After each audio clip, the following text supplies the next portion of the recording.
पिंकी आज बहुत ज्यादा खुश थी क्योंकि आज क्रिसमस था। वो सुबह से ही अपने माता पिता के साथ अपने घर को सजा रही थी। पिंकी के माता पिता हर साल बहुत धूमधाम से क्रिसमस का त्योहार मनाया करते थे। मुझे तो लगता है पिंकी की क्रिसमस की खुशी हम सब में ज्यादा तुम्हें है। क्रिसमस का दिन मुझे बहुत अच्छा लगता है पापा। आज की रात मेरे सारे दोस्त मेरे घर आते हैं और हम अपने घर पर धूमधाम से पार्टी करते हैं। लेकिन हर साल आप मुझसे झूठ भी बोलते हो। पिंकी, ये गलत बात है बेटा। आप अच्छी तरह से जानती हो कि आपके पापा कभी झूठ नहीं बोलते। रहने दो कनिका, पिंकी अभी सिर्फ 10 साल की है। अच्छा तो मुझे बताओ पिंकी, मैंने तुमसे क्या झूठ बोला? यही कि सेंटा हर साल क्रिसमस की रात को बच्चों को गिफ्ट देकर जाते हैं, लेकिन मैंने तो आज तक कभी किसी सेंटा को नहीं देखा। नहीं पिंकी, वो गिफ्ट तुम्हारे तकिए के नीचे सेंटा रख कर जाता है। तुम सो रही होती हो ना, इसीलिए वो तुम्हें जगाता नहीं है। जब आप सोकर उठती हो तो आपको अपने पिलो के नीचे गिफ्ट रखे हुए मिलते हैं ना? अगर ऐसी बात है तो फिर मैं आज पूरी रात जागूंगी। आज मैं सेंटा के हाथों से ही गिफ्ट लूंगी। पिंकी की बात सुनकर राजन और कनिका जोर जोर से हंसने लगे। कुछ ही देर के बाद वहाँ पर राजन का दोस्त चार्ल्स, जो कि उसका पड़ोसी था, अपने बेटे डेविड के साथ पहुँचा। कैसी हो पिंकी? डेविड, आज रात हम दोनों सोएंगे नहीं। लेकिन क्यों पिंकी? इस साल हम दोनों सेंटा के हाथों से ही गिफ्ट लेंगे। तुम बिल्कुल सही कह रही हो पिंकी। वैसे भी पापा बता रहे थे कि आज क्रिसमस की पार्टी पूरी रात चलेगी। कुछ ही देर में वहाँ पर और भी बहुत सारे मेहमान आ गए और पार्टी शुरू हो गई। पार्टी में सभी लोगों ने देखा कि एक व्यक्ति सेंटा क्लॉज के कपड़े पहने हुए वहाँ पर बच्चों के बीच में घूम रहा था। राजन उस व्यक्ति को देखकर अपनी पत्नी कनिका से बोला, कनिका, वो सेंटा क्लॉज सेंटर के कपड़े पहने हुए व्यक्ति कौन है? नहीं, मैंने तो उसे इनवाइट नहीं किया। हो सकता है कि हमारा कोई जानने वाला ही हो जो बच्चों के लिए सेंटा के कपड़े पहन कर आया हो ताकि उनका मनोरंजन हो सके। उस सेंटा को देखकर पिंकी और डेविड उस सेंटा के पास पहुंच गए। आप कौन हो? मैं तुम्हारा सेंटा हूँ पिंकी। आप तो मेरा नाम भी जानते हो। मैं सिर्फ तुम्हारा ही नहीं बल्कि तुम्हारे दोस्त डेविड का भी नाम जानता हूँ। मैं तुम्हारे लिए कुछ लाया हूँ। मैं जानती हूँ कि आप मुझे गिफ्ट देने वाले हो। ये लो, तुम दोनों के लिए मैं विदेशी चॉकलेट लेकर आया हूँ। इतना बोलकर सेंटा दोनों को गौर से देखने लगा। देखते ही देखते सेंटा का चेहरा बहुत ही भयानक हो गया। पिंकी और डेविड के गले से डर की वजह से चीख निकल गई। चीख निकलते ही हर तरफ अंधेरा छा गया। पार्टी में खलबली मच गई, मगर अगले ही पल लाइट आ गई। मगर पार्टी में जितने भी बच्चे मौजूद थे वो सब गायब थे। पिंकी कहाँ है? पिंकी कहीं नजर नहीं आ रही। वो सब छोड़ो राजन, मुझे पिंकी की चीख सुनाई दी थी। मुझे बहुत घबराहट हो रही है। सिर्फ पिंकी ही नहीं कनिका, डेविड भी चीखा था। ये दोनों बच्चे कहाँ चले गए? सिर्फ पिंकी और डेविड ही नहीं चार्ल्स, इस पार्टी में जितने भी बच्चे मौजूद थे वो सब गायब हैं। अगले दिन टीवी पर बच्चों के गायब होने की खबरें न्यूज पर चल रही थी। इंस्पेक्टर अभिमन्यु न्यूज को बहुत ही गौर से देख रहा था। न्यूज देखकर इंस्पेक्टर ने हवलदार से बोला, मेरी समझ में नहीं आता हवलदार कि आखिर इतने सारे बच्चे कहाँ लापता हो गए। सर, मैंने सुना है बच्चे सिर्फ राजन के घर से ही नहीं बल्कि उसके पड़ोस के घर से भी गायब हुए हैं। लेकिन ऐसा कैसे हो सकता है? अचानक से इतने बच्चे कहाँ लापता हो सकते हैं? उनके माता पिता ने बताया कि उनके बच्चों को एक सेंटा मिला था। उस सेंटा ने उन बच्चों को जैसे ही गिफ्ट दिए उसके बाद बच्चे फिर अचानक से लापता हो गए। कोई ना कोई तो गड़बड़ जरूर है, क्योंकि सबसे ज्यादा बच्चे राजन के घर से ही लापता हुए हैं। अब तो मुझे इस केस की गहरी छानबीन करनी पड़ेगी। चलो मेरे साथ। कहाँ सर? राजन के घर पर उससे पूछताछ करनी है। सर, पूछताछ जरा ध्यान से कीजिएगा, क्योंकि आपकी बातों से मुझे ऐसा लग रहा है कि आप राजन के ऊपर शक कर रहे हैं। मगर मत भूलिए कि राजन की बेटी पिंकी भी गायब हुई है और पब्लिक की सिंपैथी इस वक्त राजन के साथ है। मुझे सब पता है, तुम चिंता मत करो। मुझे विश्वास है कि इन सब बच्चों के गायब होने का कनेक्शन कहीं ना कहीं इस राजन से जरूर निकलेगा। लेकिन सर, इस समय बाहर का मौसम खराब है और बारिश भी हो रही है। ठंड के मारे बुरा हाल हुआ जा रहा है। क्यों ना हम राजन के घर कल सुबह चलें? नहीं हवलदार, मुझे अभी और इसी वक्त राजन से पूछताछ करनी है। इंस्पेक्टर अभिमन्यु जीप के अंदर बैठ गए। थाने से राजन के घर का रास्ता एक जंगल से होता हुआ जाता था। अचानक रास्ते में इंस्पेक्टर अभिमन्यु की जीप बंद हो गई। क्या हुआ सर? आपने जीप क्यों रोक दी? जीप रोकी नहीं हवलदार, अपने आप रुक गई है। ये तो सर मुंडवाते ही ओले पड़ने वाली कहावत हो गई है सर। अपनी बकवास बंद करो हवलदार। इतना कहकर अभिमन्यु जीप से उतर गया। तभी अचानक इंस्पेक्टर अभिमन्यु की नजर एक खंडहर पर पड़ी। इंस्पेक्टर अभिमन्यु ने देखा कि उसे खंडहर की छत पर सेंटा जैसा दिखने वाला एक व्यक्ति खड़ा हुआ अजीब से अंदाज में नृत्य कर रहा था। हवलदार जरा सामने देखो, मैंने अभी वहाँ उस खंडहर की छत पर एक सेंटा देखा। कैसी बातें कर रहे हैं सर?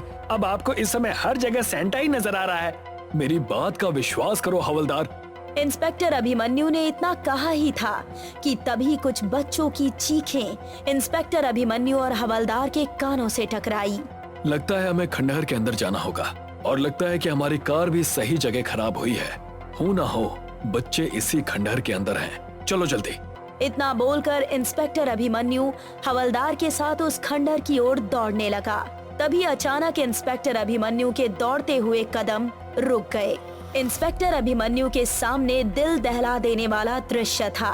खंडहर के अंदर बहुत से बच्चे बेहोश पड़े हुए थे और 2 बच्चों का सिर धड़ से अलग होकर खंडहर की छत पर लटक रहा था।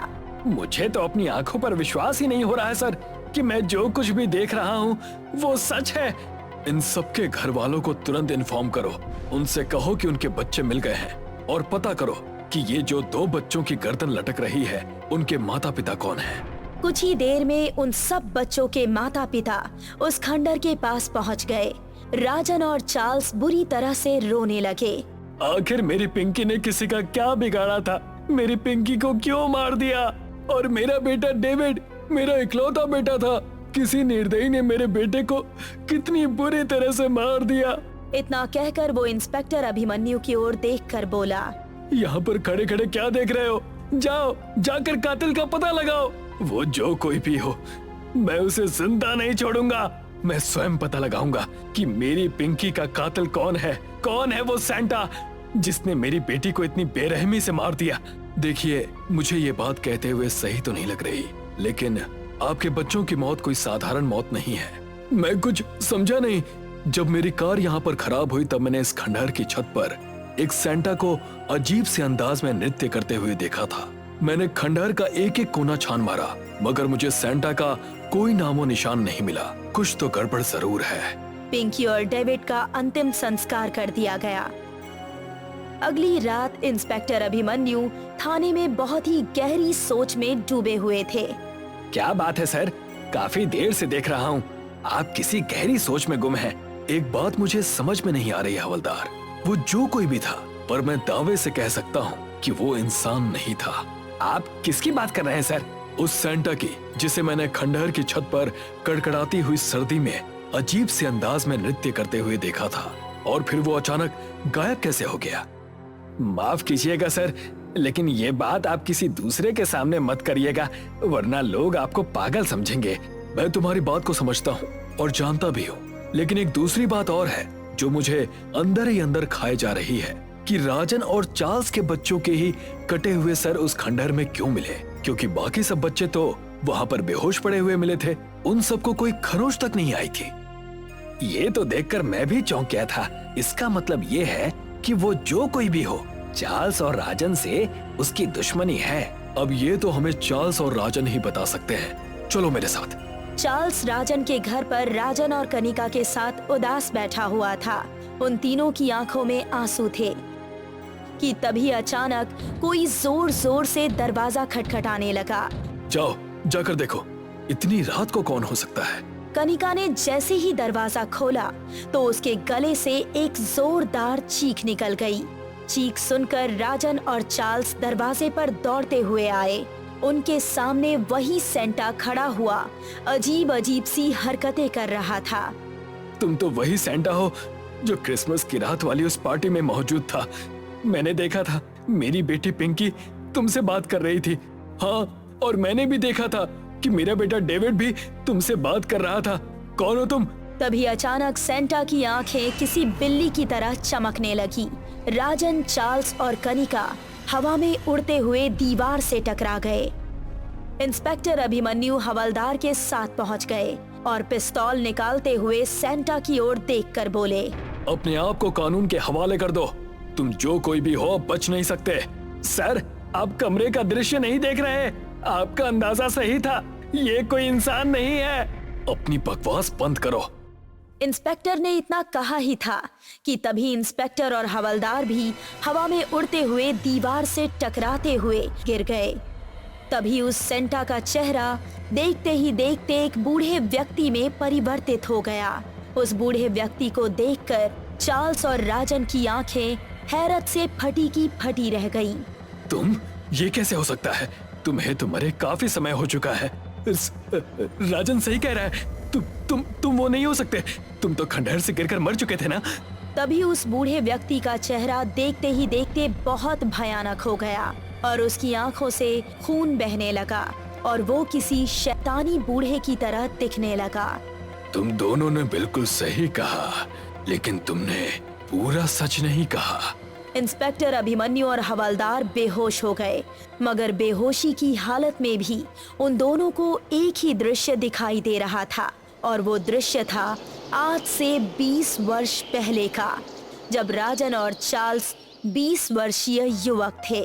आज तो क्रिसमस की पार्टी में मजा आने वाला है चार्ल्स। सही कहा, तुझे तो वैसे भी मजा आएगा क्योंकि आज रात पार्टी में तेरी दोस्त कनिका जो आने वाली है। अरे यार, वो देख, हमारे इस हाई सोसाइटी की पार्टी में इस बुढ़े को मैं काफी देर से देख रहा हूँ। और देख, इसके बगल में जो एक बच्ची खड़ी है, कितने गंदे कपड़े पहने हुए हैं उसने। ये तो हमारी सोसाइटी का माहौल खराब कर देगी। चल, इस बुढ़े और बच्ची से पूछते हैं कि वो दोनों यहाँ कैसे घुस आए। इतना कहकर चार्ल्स और राजन उस बूढ़े के पास चले गए। क्या नाम है तुम्हारा? मेरा नाम मोहनलाल है बाबूजी। वो तो ठीक है, लेकिन तुम यहाँ पर क्या कर रहे हो? क्या तुम्हें पता नहीं है ये तुम्हारी जगह नहीं है?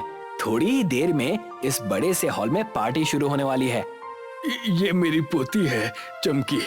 हम दोनों यहाँ से गुजर रहे थे, तभी ये बच्चों को देखकर जिद करने लगी। कहने लगी कि मैं भी सेंटा जैसे कपड़े पहनूंगी और मैं भी सेंटा को देखूंगी। मैंने सुना है कि इस पार्टी में बहुत से लोग सेंटा बनकर नृत्य करते हैं, पर कुछ देर बाद हम लोग चले जाएंगे। मेरी पोती सेंटा को देखकर खुश हो जाएगी।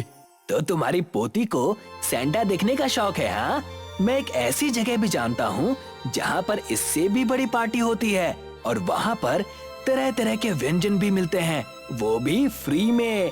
तो फिर आप मुझे वहाँ पर ले जाएंगे? हाँ, क्यों नहीं। राजन उस बूढ़े व्यक्ति और उस बच्ची को अपनी कार में बिठाकर उसी खंडहर में ले गया। साहब, ये तो खंडहर है। बेवकूफ, यही तो तेरी असली जगह है। साहब, मैं एक गरीब बूढ़ा व्यक्ति हूँ। मेरी पोती के माता पिता कुछ सालों पहले ही एक एक्सीडेंट में मर गए। हमें यहाँ से जाने दीजिए। अच्छा ठीक है, तो जा, डायरेक्ट नीचे जा।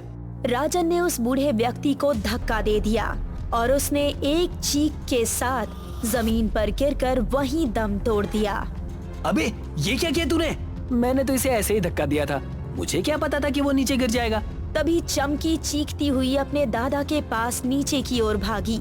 अचानक अंधेरे में उसका पैर किसी पत्थर से टकराया और वो तेज धारदार पत्थर पर गिर गई।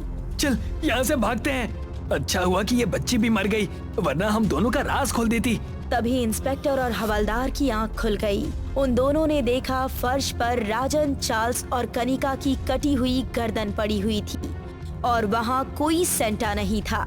उस बूढ़े व्यक्ति की आत्मा ने अपना बदला ले लिया था। ये कहानी अंबोली गांव की है, जहां इन दिनों 10 सरों वाले सेंटा क्लॉज का आतंक फैला हुआ है।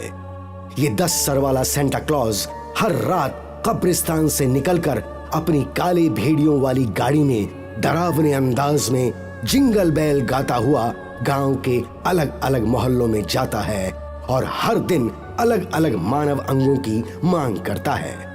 इस तरह लोगों को मारकर अपने 10 मुंह से मानव अंगों को बड़े ही स्वाद से खाता है। इस 10 सर वाले सेंटा क्लॉज से पूरा गांव भयभीत हो जाता है। उनके भय को मिटाने और समझाने चर्च के फादर इस गांव में आते हैं। मैं आप लोगों को समझाने आया हूँ, डराने नहीं। फादर, आपकी बात सुनकर तो भूत भी डर गए होंगे, फिर हम तो इंसान हैं। ये 10 सरों वाला सेंटा क्लॉज भूत ही है जो विदेश के कब्रिस्तानों से निकल कर आया है। क्या? विदेशी भूत? अब भूत नहीं, विदेशी सेंटा क्लॉज कहो। फादर, ये 10 सरों वाला सेंटा क्लॉज अपने ही गांव में क्यों आया है? क्रिसमस का त्योहार आने वाला है। ऐसे पवित्र समय में अच्छी आत्माओं को कुछ दिनों के लिए आजाद कर दिया जाता है। ऐसे ही मौके का फायदा उठाकर बुरी आत्माएं भी कब्रिस्तान से भाग निकलती हैं और मौत का आतंक फैलाती हैं।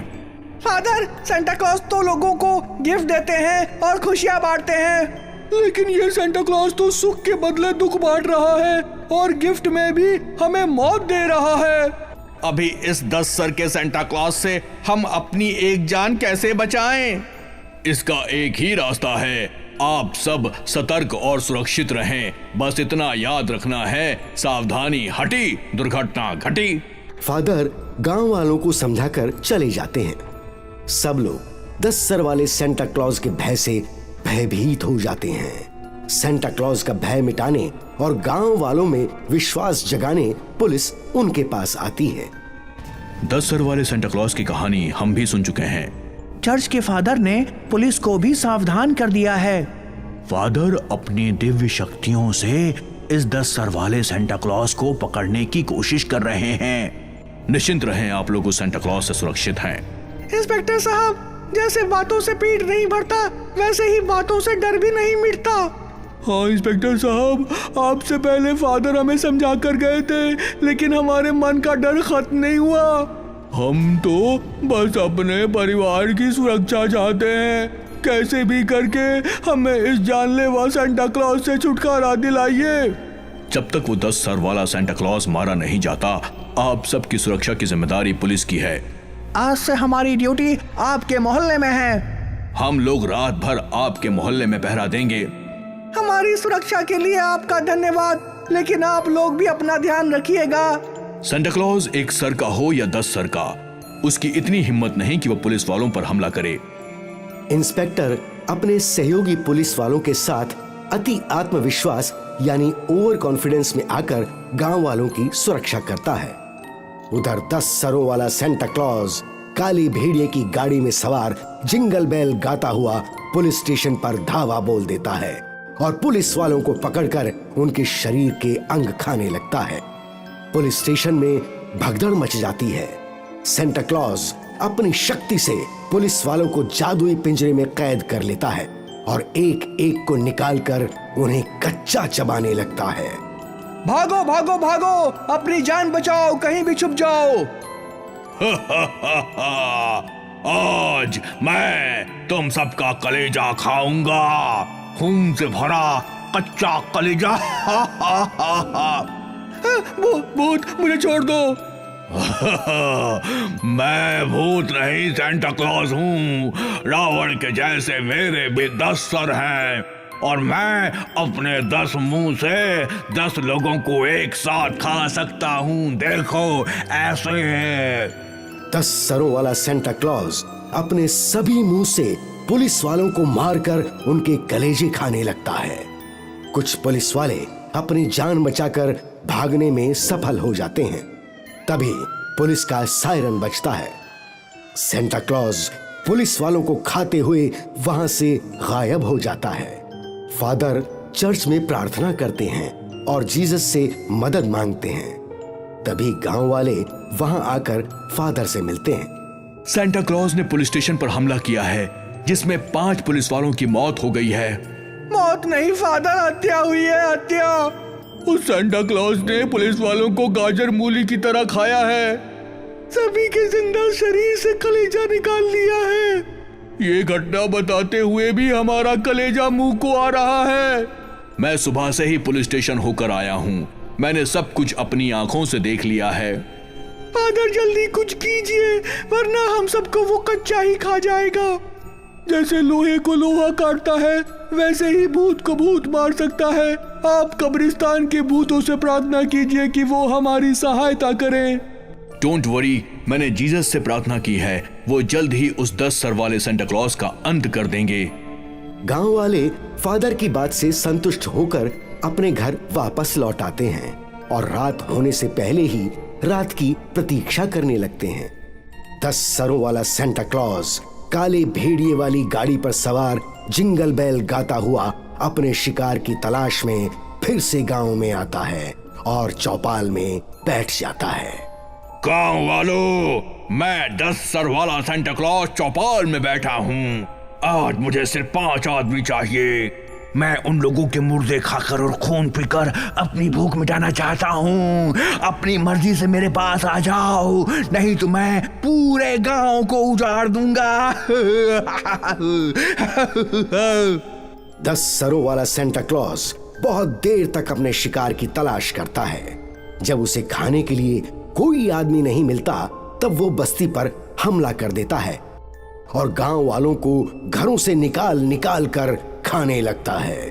बस्ती के लोग घरों से निकलकर सड़कों पर भागते हैं और 10 सरों वाला सेंटा क्लॉज लोगों को पकड़ लेता है, उन्हें खाते हुए चला जाता है और अपने पीछे बस्ती में एक मातम का माहौल छोड़ जाता है।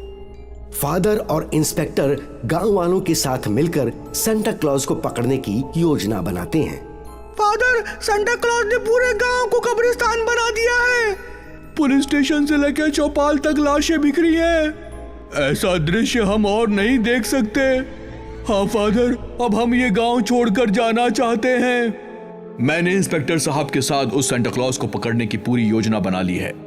हम अपनी योजना पर काम करते हुए आज रात उस 10 सर वाले सेंटा क्लॉज का सर काट देंगे। उसका सर कैसे काटेंगे, तलवार से या जादू से? ये बात गुप्त है, अभी किसी को नहीं बता सकते। जीसस ने मुझसे प्रॉमिस किया है कि आज वो इस सेंटा क्लॉज से पूरे गांव को मुक्ति दिलाएंगे। गांव वाले एक बार फिर फादर पर भरोसा करते हैं। फादर और इंस्पेक्टर उन्हें अपनी योजना बताते हैं कि किस तरह आज रात वो 10 सर वाले सेंटा क्लॉज को घेर कर मारेंगे। गांव वाले भी इस योजना को ध्यान से सुनकर सतर्क और सावधान होकर रात की प्रतीक्षा करने लगते हैं। सूरज डूबने के साथ गांव में अंधेरा होता है और अंधेरे में आतंक मचाने 10 सरों वाला सेंटा क्लॉज हवा में उड़ती हुई अपनी काली भेड़िए वाली गाड़ी में फिर से बस्ती में आता है। Jingle bell, jingle all the bell. गांव वालों, 10 सरों वाला सेंटा क्लॉज फिर आ गया है तुम्हारा कलेजा खाने। आज मैं 5 नहीं 10 लोगों के कलेजे खाऊंगा और जूस की तरह खून भी पीऊंगा। बहुत मीठा है तुम लोगों का खून। Jingle bell, jingle all the bell. बस्ती के 10 लोग अपनी मर्जी से मेरे पास आ जाएं, नहीं तो फिर मौत का तांडव शुरू करूंगा। फादर, इंस्पेक्टर और बस्ती वाले छुपकर सेंटा क्लॉज को देखते हैं।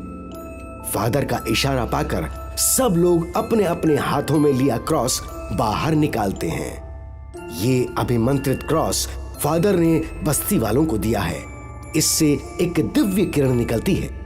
सब लोग क्रॉस को सेंटा क्लॉज की तरफ करते हैं और उसकी दिव्य किरण से सेंटा क्लॉज घबरा जाता है। सब लोग क्रॉस लिए सेंटा क्लॉज की तरफ बढ़ते हैं। ये सब क्या है? मैंने 10 लोगों के कलेजे मांगे हैं, यहाँ तो पूरा गांव आ गया। ये लाइट बंद क्यों है? ये लाइट बंद करो। तूने मेरे पवित्र सेंटा क्लॉज को बदनाम किया है। बहरूप, ये बता तू कौन है? आज फादर तेरा हिसाब करेंगे, कब्रिस्तान के शैतान। फादर, आप इसे मंत्र पढ़कर भस्म कर दो। हाँ फादर, गांव वालों को इससे मुक्ति दिला दो। तुम लोग चले जाओ यहाँ से। मुझे सिर्फ 10 आदमी चाहिए और मुझे सिर्फ तू चाहिए शैतान। अपनी पहचान बता। आओ, इसके नजदीक आओ। सब लोग हाथ में क्रॉस लिए सेंटा क्लॉज के पास आते हैं। क्रॉस की रोशनी से सेंटा क्लॉज जलने लगता है। बता तू कौन है, नहीं तो जलाकर भस्म कर दूंगा। मैं बार्सिलोना के कब्रिस्तान से आया हूँ। मैं इंसान नहीं शैतान हूँ।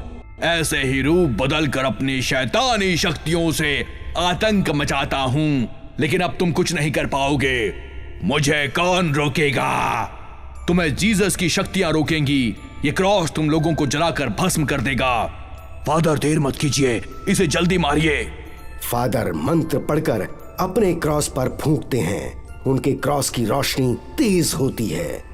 फादर वो क्रॉस लेकर सेंटा क्लॉज के नजदीक जाने लगते हैं। सेंटा क्लॉज के बदन में आग लग जाती है और वो जलने लगता है।